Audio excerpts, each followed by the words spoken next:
Welcome to capital TV Andhra Pradesh. ముందుగా bulletin లో headlines. Ambedkar సూచించిన మార్గంలో నడుద్దాము, ఏపీ ముఖ్యమంత్రి చంద్రబాబు.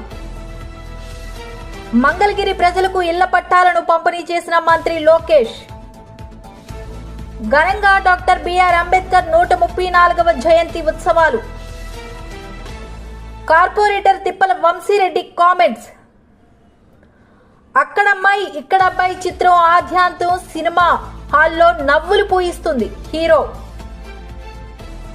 ప్రమాదంలో గాయపడిన బాధితులకు కేజీహెచ్ లో మెరుగైన వైద్యం.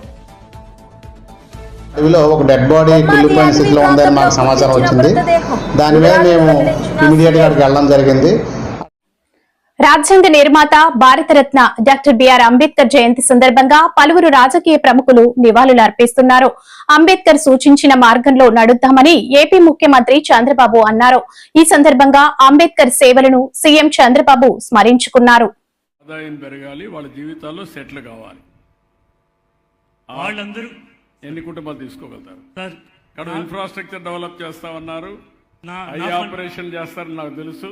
3 హాస్పిటల్స్ ఉన్నాయి ఈ ఊర్లో. ఒకసారి అప్పచెప్తే అందరికీ ఎవరికైనా ప్రాబ్లం అంటే అన్ని ఆపరేషన్లు చేసి సైట్ ఇప్పిస్తారు, విజన్ ఇప్పిస్తారు. నాకు ఆ నమ్మకం ఉంది. ఇది కూడా ఇన్ని చేస్తారు. ఇది మల్టీ స్పెషాలిటీ. మీరంతా కూడా ఐ హాస్పిటల్లో ఉండకుండా ఓవరాల్ ఎంపవర్మెంట్ ఆఫ్ సిటిజన్స్. మా ఇండియన్ మెడికల్ అసోసియేషన్ తరఫున డాక్టర్స్ ప్రెసిడెంట్ కూడా ఉన్నారు. మా డాక్టర్స్ తరఫున 50 కుటుంబాలని మేము దత్తత తీసుకోవటానికి గుంటూరు బ్రాంచ్ వరకే. ఓకే రండి. అది కాకుండా నేషనల్ ప్రోగ్రామ్ ఒకటి ఉందండి, ఆవో గావ్ చలే, అంటే పల్లెకు పోదాం రండి అనే ఒక ప్రోగ్రామ్ ఉంది. ఆ ప్రోగ్రామ్ని కూడా state IMA president doctor Nandakishore గారు కూడా టేకప్ చేసి ఈ పల్లెకు పోదాం రండి అంటే డాక్టర్లు పల్లెకు పోదాం రండి అనే కార్యక్రమం ఈ P4 తోటి ఇంటిగ్రేట్ చేసి ఆగస్టులో సుమారుగా 4000 కుటుంబాలని తీసుకోవటానికి దత్తత తీసుకోవటానికి ఒక అవకాశం ఉంది. అది కూడా వర్కౌట్ చేస్తున్నాం. I will very happy. గట్టిగా మనస్ఫూర్తిగా చప్పట్లు కొట్టి అభినందించండి.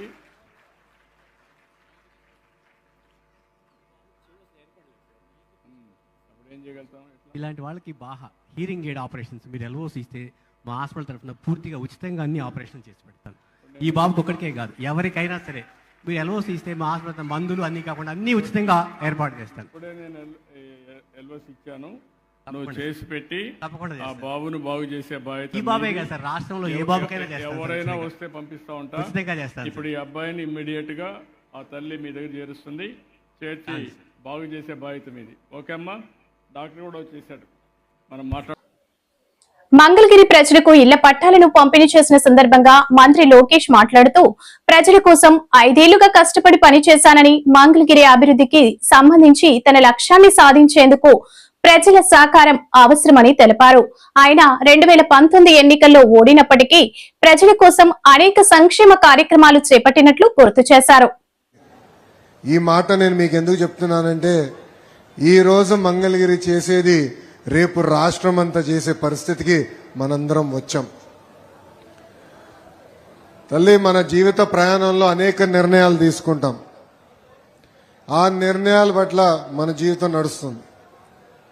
2019లో నేను ఒక నిర్ణయం తీసుకున్నా, మంగళగిరి నియోజకవర్గంలో పోటీ చేయాలని. కరెక్ట్గా 21 రోజుల ముందల తెలుగుదేశం పార్టీ అభ్యర్థిగా మీ ముందల నిలబడ్డా. మీ సమస్యలు నేను అర్థం చేసుకోలేకపోయా, నేనేంటో మీకు అర్థం వల్ల ఎన్నికలు అయిపోయినాయి. 5300 ఓట్ల మెజార్టీతో నేను ఓడిపోతాం జరిగింది. మొదటి రోజు బాధ ఆవేదన కలిగింది, కానీ రెండో రోజు నుంచి ఆ బాధ ఆవేదన నాలో కసి పెంచింది. కష్టపడాలా, 5 సంవత్సరాలు ఇక్కడనే ఉండి తిరిగి మంగళగిరి ప్రజల మనసు గెలుచుకోవాలని ఆనాడు ప్రయాణం ప్రారంభించా. 5 సంవత్సరాల్లో మీ ఆరోగ్యం కోసం ఎన్టీఆర్ సంజీవిని పెట్టాం. నీటి సమస్య ఉంటే ఉచితంగా నీళ్ల ట్యాంకర్లు పెట్టాం.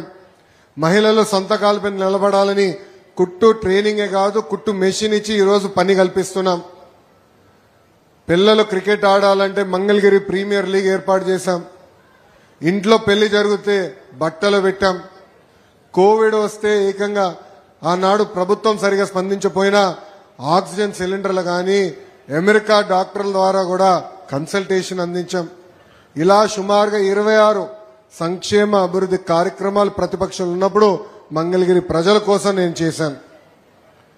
ఆనాడు మనందరం అనేక విషయాల గురించి మాట్లాడుకున్నాం. కరెక్ట్గా 2024 ఎన్నికలు వచ్చినప్పుడు మీ ముందరకు వచ్చా. మీరందరూ రచ్చబండలో ఒకటే కోరారు, మేము నివసిస్తున్న ప్రాంతంలో మా ఇల్లుని రెగ్యులరైజ్ చేసి మాకు మీరు పట్టా కల్పించండి అని ఆనాడు మీరు కోరారు. మీరు ఇంకో మాట కూడా అన్నారు. బోలా శంకర్ వచ్చాడు. గౌరవనీయులు రెవెన్యూ శాఖ మార్చులు అనగాని సత్యప్రసాద్ గారికి నా హృదయపూర్వక నమస్కారాలు, ధన్యవాదములు. గట్టిగా చప్పట్లు కొట్టాలమ్మా. ఈయన వల్లనే అయింది ఈ కార్యక్రమం. నేను మొత్తుకుంటున్నా రమ్మని రాట్లా, సిగ్గుపడుతున్నాడు మా బోలా శంకర్. ముందల రాన్నా. వరదల్లాలి.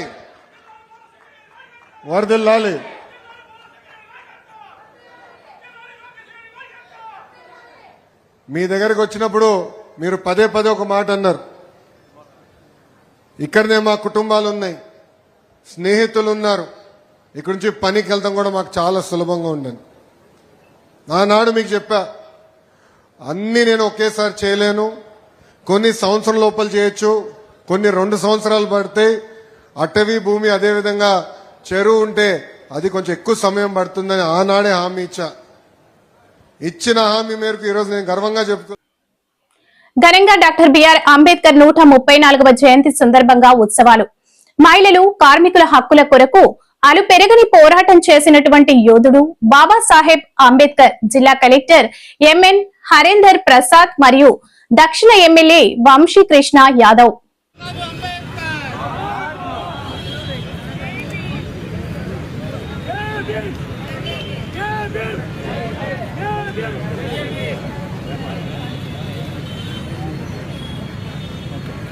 ఈరోజు బాబాసాహెబ్ డాక్టర్ బిఆర్ అంబేద్కర్ వారి యొక్క జయంతి సందర్భంగా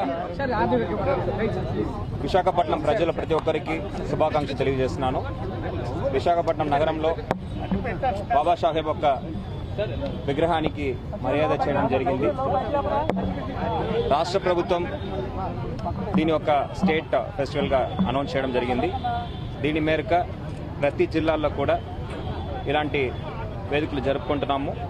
మన జిల్లాలో ప్రత్యేకంగా సోషల్ వెల్ఫేర్ హాస్టల్స్లో ఈ పండగ వాతావరణంలో జరగాలనే ఉద్దేశం మేరకు భీమిలీలో కూడా మనము ఈ కార్యక్రమం ఏర్పాటు చేశాము.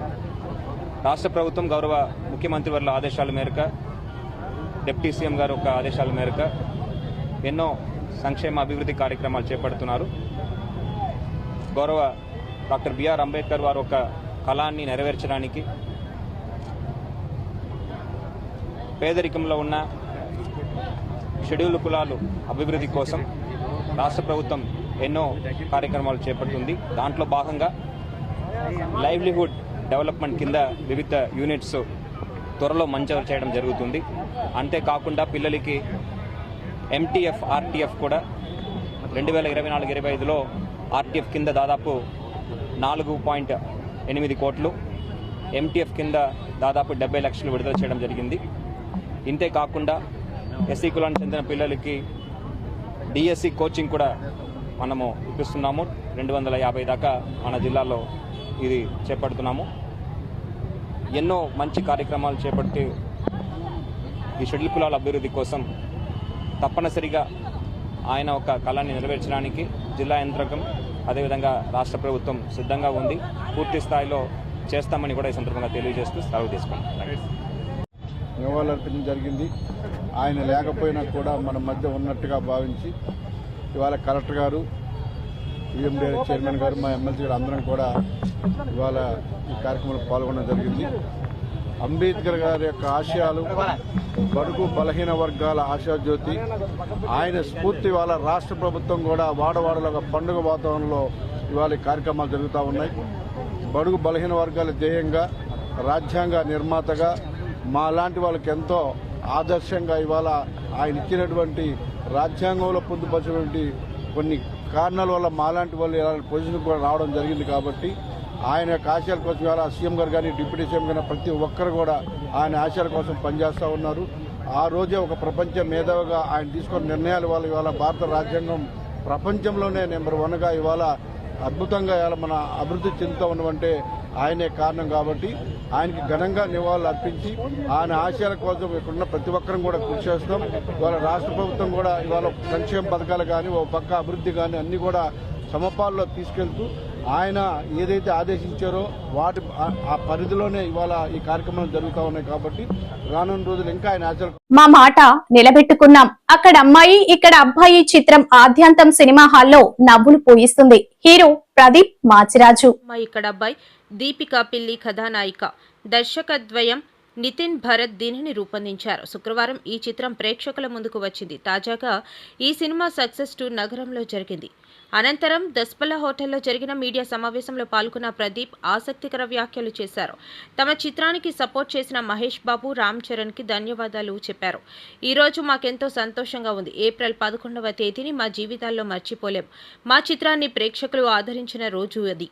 సినిమా ఆద్యంతం ప్రేక్షకులు నవ్వుకుంటారని మేము మాటిచ్చాం. ఆ మాట నిలబెట్టుకున్న రోజు అది. మాకెంతో సపోర్ట్గా నిలిచిన డిస్ట్రిబ్యూటర్స్కి ధన్యవాదాలు అన్నారు. ప్రేక్షకుల ఒరిజినల్ రియాక్షన్స్ చూడాలనే ఉద్దేశంతో థియేటర్లలో దాక్కుని సినిమా చూసాం. వాళ్ళు ఎంతగానో నవ్వుతుంటే మాకెంతో సంతోషంగా అనిపించింది. ఇలాంటి క్లీన్ కామెడీ ఎంటర్టైనర్ చూసి చాలా రోజులైందని వారు అంటున్నారు. ఇలాంటి కథను రాసి అందులో మమ్మల్ని భాగస్వామ్యం చేసిన దర్శకులు నితిన్ భరత్కి ధన్యవాదాలు. అలాగే ఈ సినిమా కోసం శ్రమించిన ప్రతి ఒక్కరికి థ్యాంక్ యూ అని ప్రదీప్ తెలిపారు. నటుడు నాని త్వరలో ఈ సినిమా చూడనున్నారని ఆయన చెప్పారు. ప్రేక్షకుల నుంచి వస్తున్న స్పందన చూసి నాని తనకు ఫోన్ చేశారని తెలిపారు. సినిమా విజయం పట్ల కంగ్రాట్స్ చెప్పారన్నారు. దాంకుని వాళ్ళు ఎలా రియాక్ట్ అవుతున్నారు, ఏం చేస్తున్నారు, ఏ పంచులకి నవ్వుతున్నారు, అవన్నీ కూడా చూసి మేము చాలా చాలా ఆనందపడ్డాం. సో మా టీం అంతా, మా డైరెక్టర్లు నితిన్ భరత్ అండ్ మా రాజా, మా దీపిక అండ్ మా పాని, మా చక్రపాణి అందరూ కలిసి సూపర్గా ఎంజాయ్ చేస్తున్నాము. అండ్ వాళ్ళందరి రియాక్షన్ చూసిన తర్వాత మాకు అర్థమైంది, వాళ్ళ నవ్వులే మా రివ్యూలు, వాళ్ళ చప్పట్లే మా రేటింగ్లు. సో వాళ్ళని అంత ప్రేమతో వాళ్ళు థియేటర్కి వచ్చి అరే మేము అనుకోలేదు ఇంత బాగుంటుంది సినిమా అని, మాకు చాలా బాగా నచ్చింది అని వాళ్ళు చెప్పడం మాకు ఆనందం వేసింది. ఐ థింక్ ఈ సినిమాని ప్రమోట్ చేస్తున్నది, ఈ సినిమాని ముందుకు తీసుకెళ్తున్నది ఆడియన్సే. అండ్ వాళ్ళు ఇస్తున్న సపోర్ట్ మాకు చాలా స్పెషల్ అనిపించింది. So we are very happy. And ఇలాగే ఈ వైజాగ్లో థియేటర్స్ అన్నీ విజిట్ చేయడం జరుగుతోంది. మార్నింగ్ షో, మ్యాట్నీ అండ్ అవన్నీ కూడా థియేటర్స్కి వెళ్ళడం జరిగింది మేము. అండ్ ఇలాగే ఇక్కడి నుంచి బయలుదేరి మేము రాజమండ్రి, కాకినాడ, అమలాపురం ఇలా అన్ని ఏరియాస్కి వెళ్ళి వాళ్ళందరినీ పలకరిద్దాం అనుకుంటున్నాం. వాళ్ళందరినీ కలిసి వాళ్ళ ఎక్స్పీరియన్స్ మేము కూడా షేర్ చేసుకుందాం అనుకుంటున్నాం. సో ఇంతలా సపోర్ట్ చేస్తున్న మా ఆడియన్స్ అందరికీ థ్యాంక్ యూ సో మచ్. అందరికీ నమస్కారం. సో మొన్న థియేటర్లో ఆడియన్స్తో కలిసి మేము సినిమా చూడడం జరిగింది. అండ్ మేము పెట్టిన ఎఫర్ట్స్కి వాళ్ళు ఇచ్చే రియాక్షన్స్ వల్ల మేము చాలా హ్యాపీ ఫీల్ అయ్యాం యాక్చువల్లీ. అండ్ అన్ని ఏజ్ గ్రూప్స్ వాళ్ళు వచ్చి చూస్తున్నారు. మేము ఏదైతే చెప్పామో I think we delivered that. ఇంకా మీరు అందరూ ఫ్యామిలీస్తో వెళ్ళి అనకాపల్లి జిల్లా కోటవురుట్ల మండలం కైలాసపట్నం గ్రామంలో బాణాసంచ తయారీ కేంద్రంలో జరిగిన ప్రమాదంలో గాయపడిన బాధితులకు కేజీహెచ్ లో మెరుగైన వైద్యం అందిస్తున్నట్లు ఆసుపత్రి సూపరింటెండెంట్ డాక్టర్ శివానంద్ తెలిపారు. సో అందరికీ నమస్కారం. ఈరోజు ఇది ఒక దురదృష్ట ఘటన. సో మనకి కోటవరట్ల దగ్గర ఫైర్ క్రాకర్స్లో అగ్ని ప్రమాదం సంభవించి అక్కడ కొంతమంది చనిపోవడం అనేది జరిగింది. ఇమీడియట్గా మాకు కలెక్టర్ గారి దగ్గర నుంచి నాకు ఒక కాల్ వచ్చింది. బర్న్స్ కేసులు ఒకటి మనకు అనకాపల్లి నుంచి వస్తాయి, మీరు వాళ్ళని ఇమ్మీడియట్గా తీసుకొని చర్యలు తీసుకోవాల్సిందిగా చెప్పారు సార్. చెప్పిన వెంటనే నేను ఇక్కడికి వచ్చి బర్న్స్ కేసు అంటే plastic surgery department and all staff, paramedical staff, all aligned departments అన్నీ ఇక్కడ రప్పించి వీళ్ళకి అందరికీ కావాల్సినట్టు ఇమ్మీడియట్గా వచ్చిన వెంటనే ఏ విధమైన ఇన్ఫెక్షన్ సోకకుండా ఫస్ట్ మనం థియేటర్లో తీసుకొని వెళ్ళి క్లీన్ చేసి వాళ్ళని పెడితే చాలా వరకు ఇన్ఫెక్షన్ తగ్గి ఇలాంటి వాళ్ళు బ్యాడ్ ప్రోగ్నోసిస్ రాకుండా ఆపడం అనేది జరుగుతుంది. That is the reason why నేను క్యాజువాలిటీలో కాకుండా పేషెంట్ని డైరెక్ట్గా ఏదైతే బర్న్స్ వార్డ్ ఉందో దాంట్లోకి తీసుకొచ్చి ఇది చేయడం అనేది జరిగింది. ఇక్కడ మనకి ఇప్పటివరకు 5 పేషెంట్స్ వచ్చారు. సో ఈ 5 పేషెంట్స్లో మనకి జల్లూరి నాగరాజు, ఆయన వయసు 50 సంవత్సరాలు, ఆయనకు మాత్రం 90% బర్న్స్ ఉన్నాయి. ఈ 90% బర్న్స్ అనేవి మనకు బయటికి కనిపించినవి. బయటికి ఏదైతే మనకు కనిపిస్తుందో అది, కానీ ఎక్కడైనా మనకి బ్లాస్ట్ అయినప్పుడు ఆ కెమికల్ ఫ్యూమ్స్ వస్తాయి. సో అక్కడ ఉండేటప్పుడు మనం దాన్ని పేల్చడం అనేది జరుగుతుంది. అది పేల్చడం అనేది జరిగి లంగ్స్కి కూడా ఇండైరెక్ట్గా డ్యామేజ్ జరుగుతుంది. అది ఎంతవరకు డ్యామేజ్ జరిగింది ఏంటి అనేది ఇప్పటికిప్పుడు మనకు తెలియదు. It will take 2-3 days. So వాళ్ళని అబ్జర్వేషన్లో పెట్టుకోవాలి. సో ఇంకొక పేషెంటు మడగల జానకీరామ్ అని, ఆ పేషెంట్కి 50% బర్న్స్ ఉన్నాయి.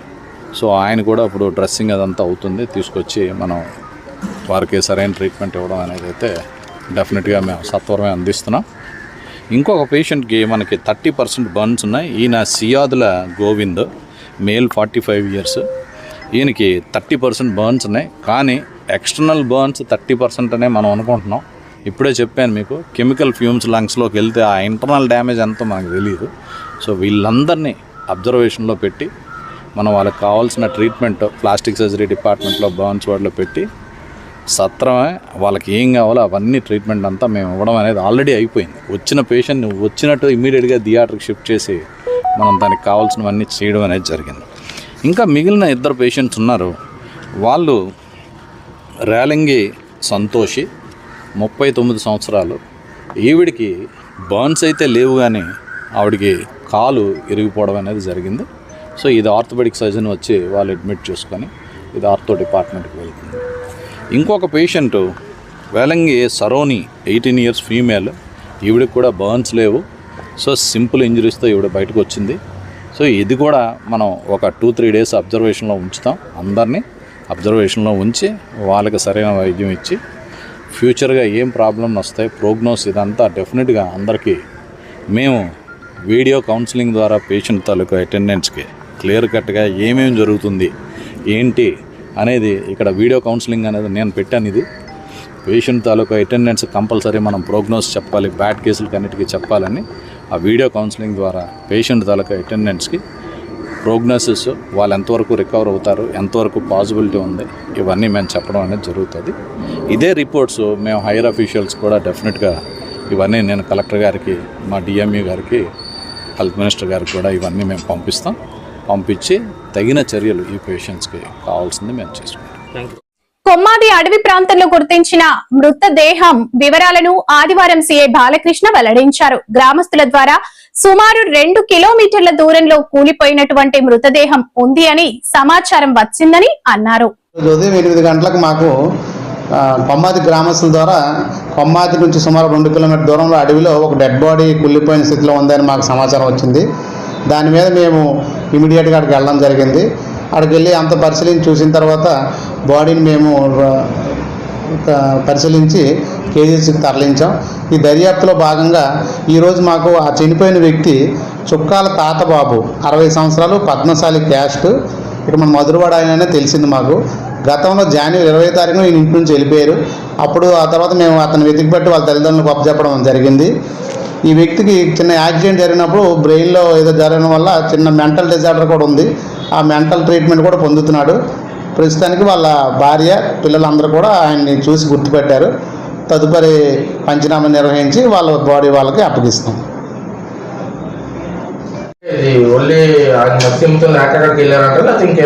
అంతేనండి, ఆయన చిన్న మెంటల్ డిజార్డర్ వల్ల వెళ్ళి ఉంటారు. వెళ్ళి ఎండకి ఏమైనా డిహైడ్రేట్ అయిపోయి ఏమైనా పడిపోవడం అయితే జరిగి ఉంటుంది. ఆయన ఒంటి మీద ఎటువంటి గాయాలు కానీ ఏమీ లేవు. వాళ్ళ కుటుంబీకులు కూడా ఎవరు కూడా ఎటువంటి అనుమానాలు ఏమి చెప్పట్లేదు.